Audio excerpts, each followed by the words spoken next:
இயல்பிலேயே இறைவன் அம்பிகையோடு கலந்த வடிவம் தான். சுவாமி தனித்தார் என்ற ஒரு பேச்சே கிடையாது. எப்போதுமே நீங்க கோயில்கள் எல்லாம் உற்சவ திருமேனிகளை, சிவபெருமானுடைய வடிவங்களை, நடராஜ திருமேனி, சோமாஸ்கந்தர் எல்லாம் உற்று கவனித்தீர்கள் என்றால் இரண்டு காதுகளிலும் அவர் அணிந்திருக்கக்கூடிய அணிகலன்கள் எப்போதுமே மாறித்தான் இருக்கும். இடது காதிலே தோடு அணிந்து கொண்டு, வலது காதிலே குழை அணிந்து கொண்டு இருக்கும். குழையது ஆண்கள் அணிவது, தோடு பெண்கள் அணிவது.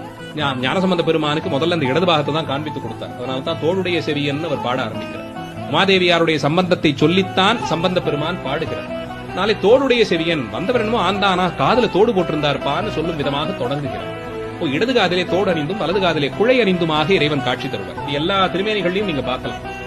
உற்சவ திருமேனிகள்ல உற்று நோக்கினால் காதிலே அணிந்திருக்கக்கூடிய அணிகலன்கள் எப்போதும் மாறி இருக்கும். இடது பாகத்திலே உமாதேவியாரை சுமந்திருக்கிறார் என்ற பொருள்பட இப்படி இயல்பிலேயே இறைவனுடைய திருமேனியிலே இடது பாகத்தை அம்பிகை ஆக்கிரமித்திருக்கிறார். ஆனால் கச்சி ஏகம்பத்தில்